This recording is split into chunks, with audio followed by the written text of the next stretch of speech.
রবীন্দ্রনাথ ঠাকুরের 164তম জন্মদিন উপলক্ষে একটি কবিতা বলে শোনাব। 25শে বৈশাখ।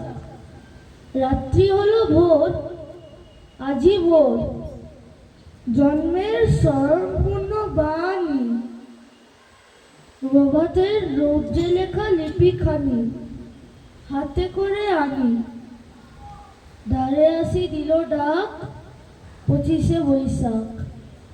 দিগন্তের আরক্ত রবি, অরণ্যের ম্লান ছায়া, বাজে গেল বিশল্য ভৈরবী। শাল তাল শিরিষের মিলিত বর্বরে মনান্তের ধ্যান ভঙ্গ করে। রক্তপথ শুষ্ক মাঠে যেন তিলকের লেখা সন্ন্যাসীর উদার ললাটে।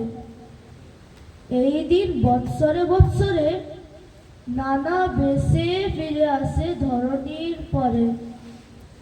আতাম্র আম্রের বনে ক্ষণে ক্ষণে সাড়া দিয়ে, তরুণ তালের গুচ্ছে নাড়া দিয়ে।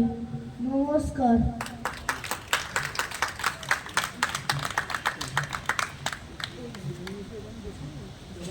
ধন্যবাদ স্বর্ণাভ।